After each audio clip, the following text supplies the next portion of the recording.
Welcome to those who have been here with me before, and welcome to those who are here for your very first time for Bake Along with Abby. My name is Abby, and I am the Sunflower Baker, and I would like to invite you into my home to bake along with me today. Today we are going to be making scones, and today is actually a very special day as it is the inaugural Bake Along with Abby on YouTube. I am so excited. So March of 2020, I started baking along with my friends via Facebook Live in order to connect with them. And we had such a lot of fun making delicious treats, and it was so great. And I'm super excited to take the next step and to come join you all here on YouTube and to invite you all in to bake along with me. So if you want to see what I've been doing the past year for my bake-alongs, feel free to pop over to my Facebook page. Just search Sunflower Baker and join us and see what all we've been doing. So, but like I said, today we're gonna make scones. So let's jump right in and check out what ingredients we'll be needing today. All right, so we have our ingredients in place. I've also washed my hands and set the oven to 375 degrees to preheat. So I wanted to take a minute to tell you about the term mise en place or mess in place. So mise en place is a French term, and translated it means mess in place. This is something that a lot of chefs, especially pastry chefs, use, and it's just a way to get yourself organized, to make sure that you have all the ingredients you need in the house, and it makes things mix up a whole lot quicker. So this is our mise en place, our mess in place, and we have it all ready, and we're going to go through it with you, or I'm going to go through it with you.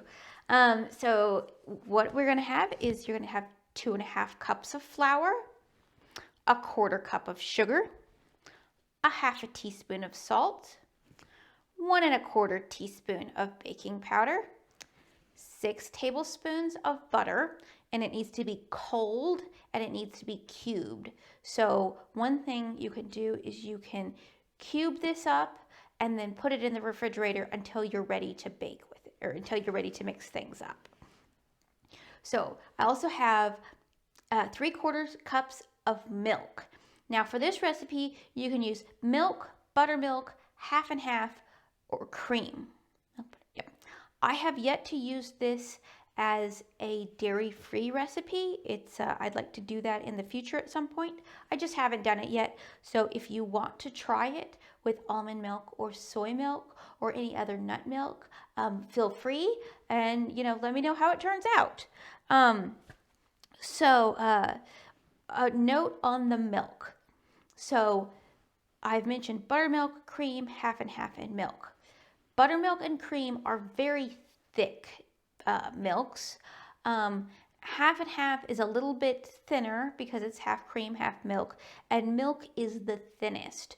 So when we add our milk, we're not going to add all of it at once, because I've made this with straight milk before, and sometimes it gets a little too wet and our scones don't want to set up nicely. So they want to kind of be droopy and sad. So there is a note on the milk, but I've had really good with buttermilk and cream. Just 3/4 cup is usually good. But like I said, always feel free to keep a little bit back, especially when you're adding liquids, because it's easier to add things in than it is to balance out your dough than it is to try to correct what you have already done if you add too much. So I also have add-ins, because I'm not just making plain scones today, although plain scones are delicious. Today I'm going to put in pecans, and these pecans have been toasted and chopped. So I've got about half a cup of those. And then I've got about 3/4 of a cup of mini white chocolate chips and large dark chocolate chips. I also, on the top of my scones, I'm going to be brushing some milk on top. You can use milk, you can use egg whites, or you can use a whole egg as egg wash to brush on the top.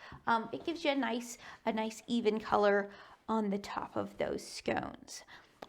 If you're doing add-ins, I advise not doing more than 2 cups. If you're using something like jam or preserves, only use about 2 to 3 teaspoons, because again, it can mess with adding in more liquid. It's going to mess with your dough. You don't want it to be too wet, or like I said, you're going to get droopy scones. So, all right, so we have everything in place. Oh, let's go over what supplies you're going to need. So I'm going to push some of this stuff out of the way. So you're going to want a large bowl, or a bowl large enough to fit both of your hands in. You're going to want a knife for cutting, or if you want to make round biscuit size scones, you can use a biscuit cutter. I usually make triangular scones and use a knife. You can also just use a butter knife if you want. I always like to make sure that I have a rubber spatula on hand. It's really good for scraping things out of the bowl. Today I'm going to be using something for my first time. This is called a Dutch whisk, and I've seen it in some bread making books, but I've never used one. A friend of mine gave this to me a couple weeks ago, so I'm going to use it and see how it does with the scones. So if you don't have either, you can also use a large wooden spoon if you'd like to mix. I have my small offset to just kind of scoop the things up to put them on the pan. And then I have my baking sheet. So you're going to want to use parchment paper, or I have a Silpat on mine, or you're going to want to grease the pan with Crisco. So there we go. So I'm going to set all those aside so they're not in the way. Okay, and we're ready to get started. Oh, you're also going to want something to sift your flour with. If you have a sifter, I tend to use just my fine mesh strainer a lot. So we're going to start out with sifting our dry ingredients. So I want to pop in my flour and my sugar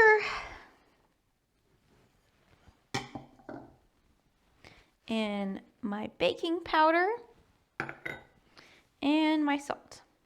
All right, so sifting ingredients does 3 things. It aerates, it mixes things up, and it gets out the clumps. So if you have any clumps in your ingredients, or if something has fallen in there, you can just sift it right out. And what I mean by aeration is it gets air in between all of your dry ingredients, and it'll kind of help with getting some of those wet ingredients in there. So some of my flour wanted to be a little clumpy, and you can see that I've got some big pieces of salt. Sometimes I just dump them in there, but I think today I'm fine, because this recipe salt is just going to be used for flavoring. It's not really for preservation or anything. So just going to pop that to the side. All right, so we've got, ooh, don't want to do that on my shaky table. So we've got that ready. So I am just going to make a little well in the middle, and then I'm going to set this aside for, wait, nope, I'm not going to make a well in the middle. I'm getting ahead of myself. I'm just going to, here we go. This is what I'm going to do. I'm going to pop in my butter. I'm getting about 4 steps ahead. Let's not do that. Okay. So all I'm going to do is just pop my butter in, and I'm just going to coat it. And our wet ingredients are just going to sit over to the side for now. So I'm gonna put that over there. There we go. All right, so if you have, and I did not bring it in here, so I'm gonna let you enjoy looking at that. Just one moment.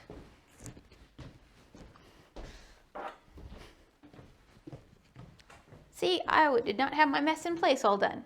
So this is called a pastry cutter. So we are going to be what's called making flakes with our butter. You can use a pastry cutter if you choose, or you can just use your hands if you're using a pastry cutter.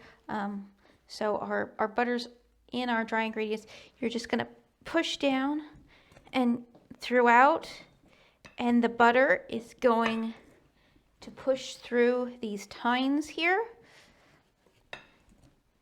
And you are going to go until the butter is small and coarse looking to what we call a mealy texture. And I'll show you what that looks like when we get there. Like I said, you can use that method if you want. I tend to just use my hands because that's how I was taught to do it, and that's how I like to do it. But a pastry cutter can come in really handy sometimes. So if you're using your hands, there are a couple different ways to do it. I do it with my palms up, and I push with my thumbs, and I am creating a flaky piece of butter that's going to go into my flour, and then it's going to get coated in flour. So a flake is a piece of fat that's been coated in flour. You see this this is how a method of making pie crust, where you have, when you roll out the crust, the flakes will be on top of each other, and then when you bake it, when that heat hits the butter, it creates steam, and your flakes will go from this, and they'll puff up, and they'll make that nice, what we call like a nice flaky crust, where it looks like it looks like really flat cornflakes stacked on top of one another. So that's what I mean when I say flake. When you do pie crust, you usually go to a pea-sized. When we do scones, you want more of a mealy texture, which is a little bit beyond pea-sized. So if you don't like doing it like this, you can do it this way and kind of pick it up in your hands and just kind of rub things together. And that's kind of hard to see, but it's kind of this motion instead of this motion. So whatever is comfortable for you to do, it's whatever. This can get a little bit hard on the thumbs and the forearms, and if you suffer from carpal tunnel, you might not want to do this. You might want to use the pastry cutter instead.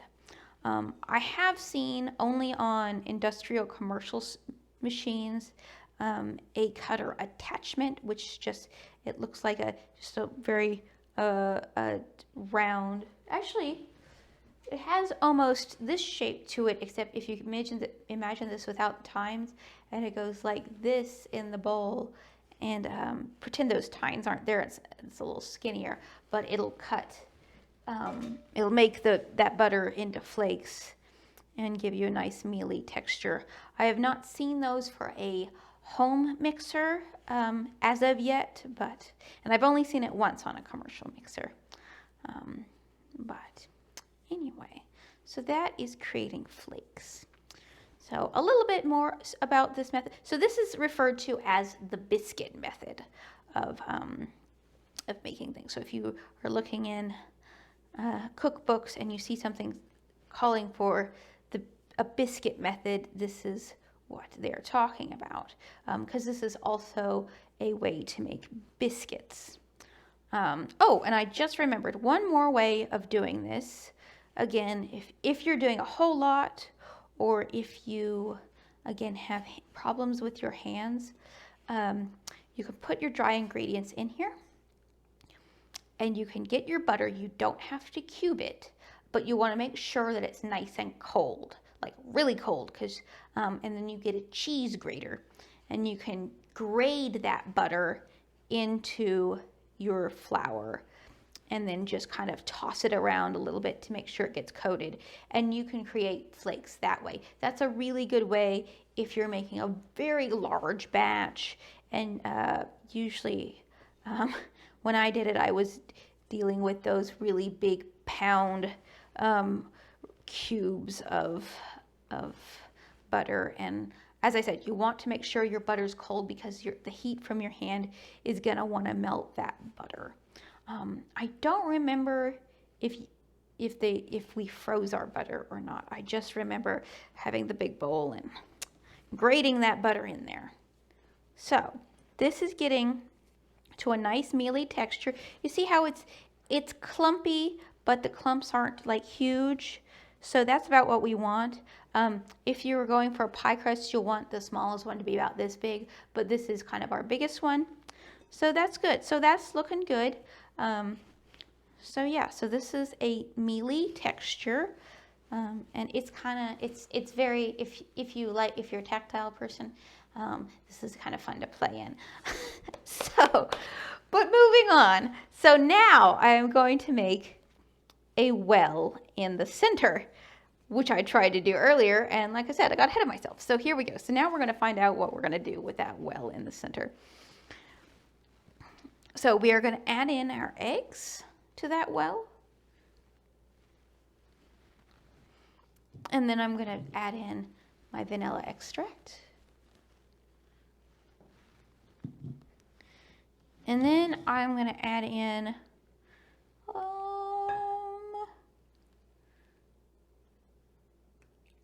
about 2/3. So I started with the 3/4 cup of milk. I'm gonna reserve a 1/4 cup to the side to see how that is, and that will be able to give you a little more exact measurement on if you're using milk. All right, so now it is time. As much flour. We want to make sure we keep as much ingredients in the bowl as we can, even though, you know, baking is messy fun. So I'm going to do that, and that's why we want to make sure we have nice clean hands. So, and now we are going to, I got to figure out how I want to hold this. We're going to try this Dutch whisk, and I'm just going to kind of mix my wet ingredients in the middle there, and then start going around the side and incorporating my dry ingredients. And you can totally do this with your hands, or however. This is one of those recipes that they say you don't want to over mix. So now that I've got it about halfway mixed right now. You can still see, where the liquid's going, and you can see a whole lot of flour, and that's okay. Like I said, we don't want to over mix this. So I am now going to add in my chocolate and my pecans. And we are going to continue. Oh, that's nice. I kind of like this whisk. I understand why it's good with doughs. Okay, so at this point, I'm going to add some more, just about half of that milk, just to make it a little wetter.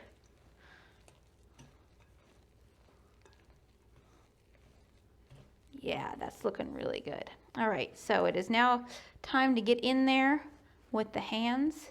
I do like this Dutch whisk. I'm going to be experimenting with this more in the future. All right, so here we go. Oh, I also forgot to tell you, I have a little bit bowl of flour to the side, just to kind of help with some of the stickiness. And I'm just going to toss this around and kind of like halfway knead it. Don't fully knead it, but more like a fold with your hands is how we're going to go with this. Have this clump of flour in there. It just doesn't want to mix in. There we go. So this is, I'm not going to add any more milk in, so I've probably got about 1/8 of a cup of milk left. but I don't want to add any more in because this is the texture that we want. And I'm going to take a moment. I'm going to pull this out onto, I'm just going to roll this around. I want to make sure I get all that flour out. And then we're going to pull this out onto our counter or table or whatever you're using today.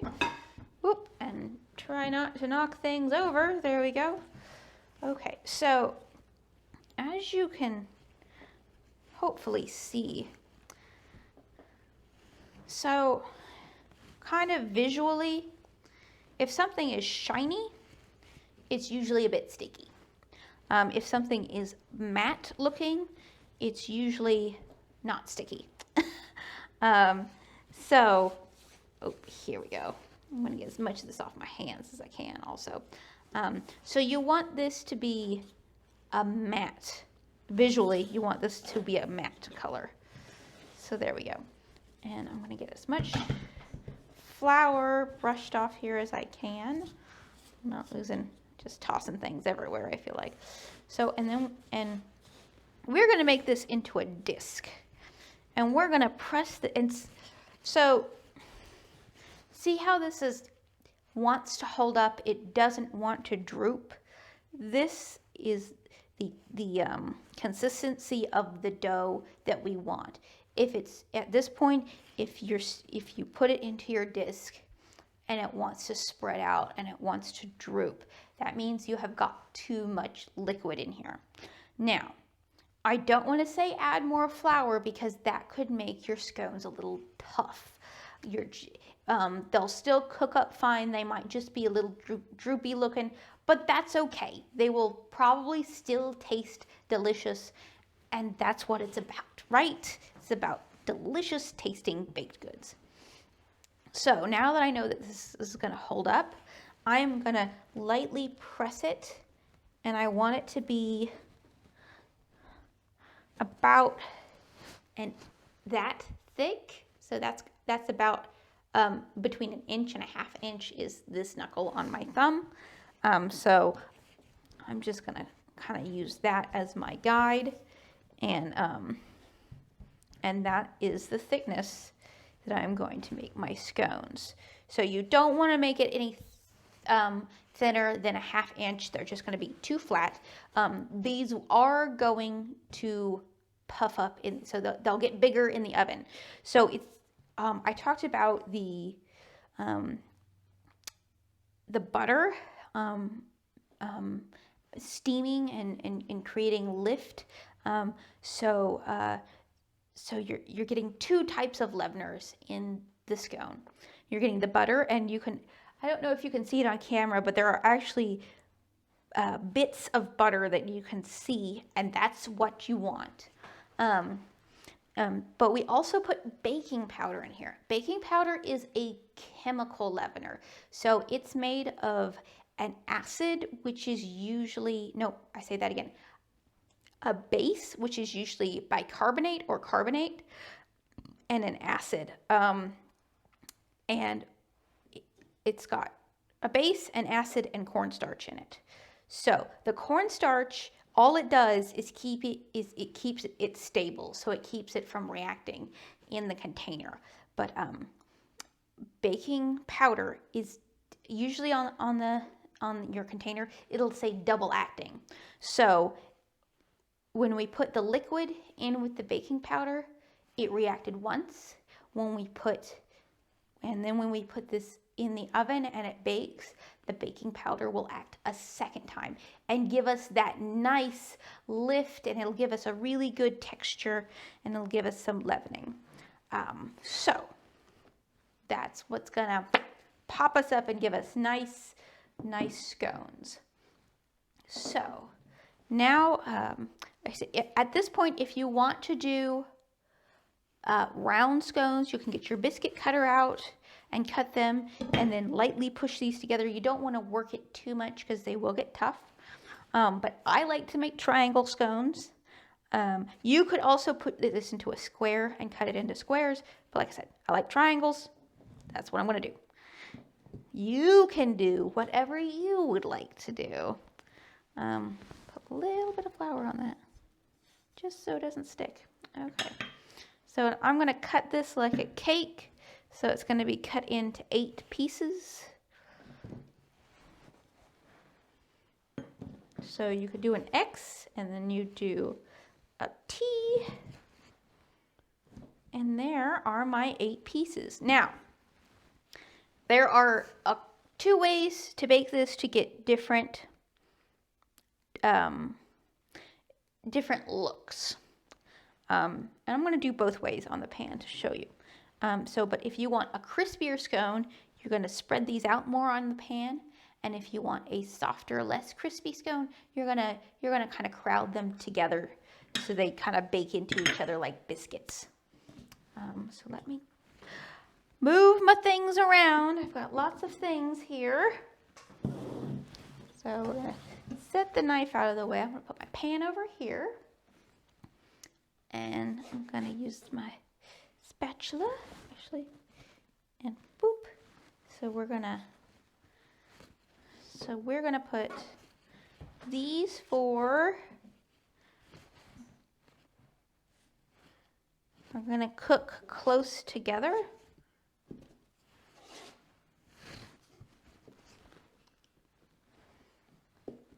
Okay, that's fine. I'll show you in a moment.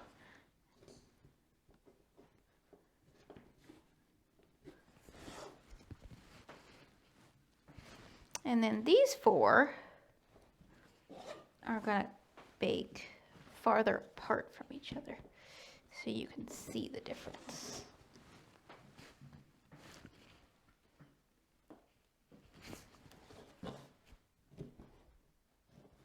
I like the size of these small spatulas because you can really kind of get in there and manipulate things to the size and shape you want. So let me pull.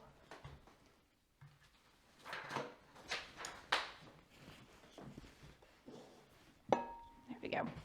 All right, so as you see, these are a little closer together and these are farther apart. And at this point, if they're wanting to get out of shape, you can kind of shape them. All right, so the last thing I'm gonna do is I'm gonna get my cup of milk and a little cow cup, woohoo. And then I'm just gonna put some milk over the top as a wash. And then you can also, if you want to, you can sprinkle a little sugar on the top. It'll make a nice crispy crust. You can do a mixture of cinnamon sugar on the top. You can put some nuts on the top. Now the nuts I put inside, like I said, they were roasted and then chopped. If you're gonna put nuts on the outside, you want to put raw nuts.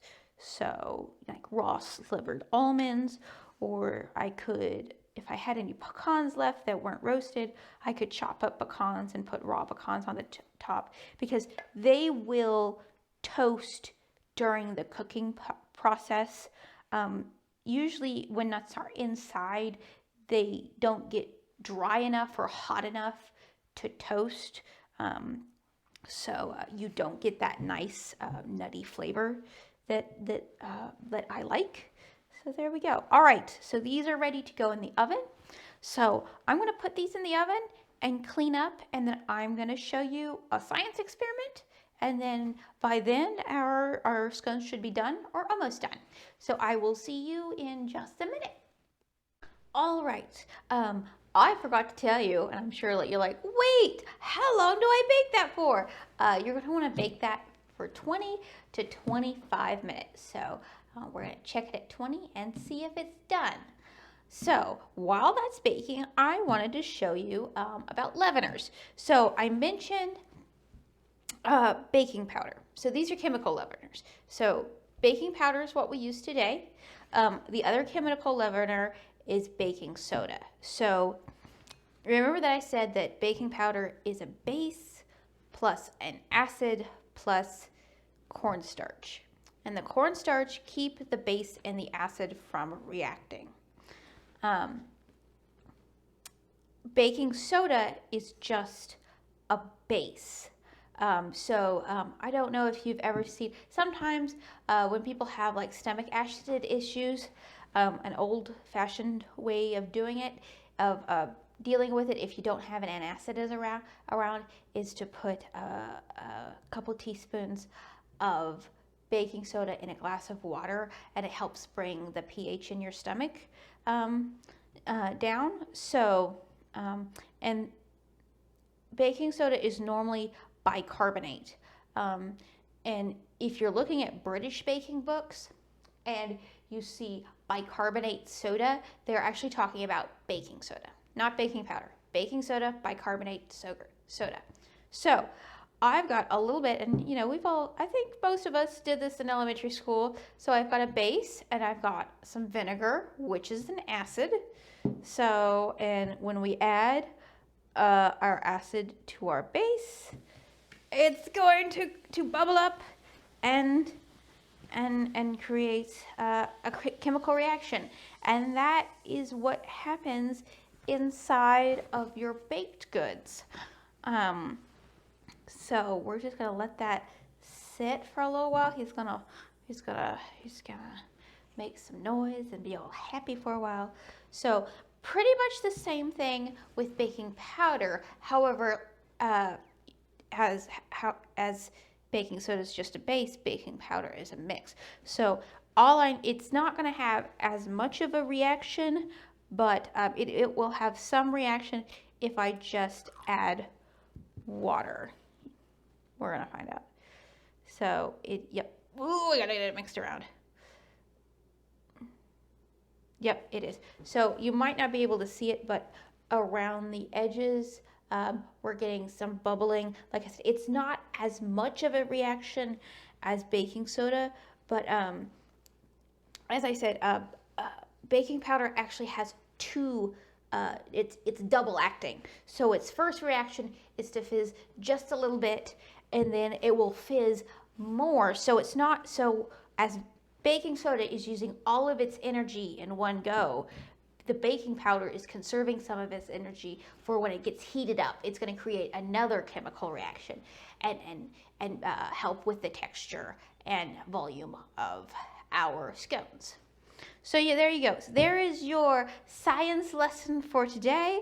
This is a great experiment you can do at home. Especially making volcanoes with baking soda was a favorite of mine when I was younger, especially if you put a little food coloring in there. It's lots of fun. So I'm gonna go check on the scones, and I'll see you back here very soon. Okay, so the scones just came out of the oven a couple minutes ago. I wanted them to cool off just a bit so I could touch them. And since these will be given to some friends of mine, I am gonna pop on some gloves so I don't get my handsy hands all over. So there we go. All right, so let's start with spacing. So as you see, the ones that were spaced farther apart, they've browned nicely on the sides. There was a little bit, so some of the chocolate that seeped out got a little bit brown, but that's okay. That can just easily be peeled off, especially when they're warm. So nice browning on the sides. And then these that were closer together have lighter sides, and they're going to be a little bit more chewy. So crispy farther apart, chewy closer together. And it's just a matter of taste. So the other thing I always like to look at is the bottoms. We want a nice even brown, golden brown bottom on them. You can see that I got a little too much flour, so there's a little bit of flour on the bottom of these. But other than that, they're gonna taste delicious. They're gonna be very good. So they got a nice browning on top. I probably should have turned them in my oven. You can see that this side got a little browner than this side. So that's something that, depending on your oven, that you can do. You can put a timer for halfway, bake them, and then turn them around and bake them again for a little evener baking. I have not, this is my new house and I haven't baked a whole lot in this oven, so I'm still trying to figure out the quirks, but that's good to know because I had not noticed that before. So anyway, so like I said, I'm just gonna pop off some of these little extra brown bits, but other than that, that's a good scone, and I kind of want to make some hot chocolate now to eat these. But like I said, they're for my friends, so I'm gonna resist. So I'm gonna let these fully cool, and that's our scones. So awesome. So I hope your scones look just as delicious as these do. Thank you so much for joining me today. I hope you enjoyed making scones. I had a lot of fun, so I hope that you had a lot of fun. Don't forget to help me out by liking this video, and if you would like to see more, don't forget to subscribe and to hit that bell on the notifications so that you can be notified when I post new videos. If you have any questions or comments on today's recipe, please feel free to leave them down in the comments, or you can come to the Sunflower Baker Facebook page and chat with us there, or you can even email me at abby@sunflowerbaker.com. Did you make scones? Did you enjoy it? I would love to see your pictures of either you baking or your products, or share your stories. And please feel free to do that at the Sunflower Baker Facebook page. Also, just a reminder that this recipe, along with the link to the video, will be put on my webpage, sunflowerbaker.com. I look forward to seeing you again. We're going to have fun. It's going to be great. So thank you. I hope that you're all happy and healthy. See you soon.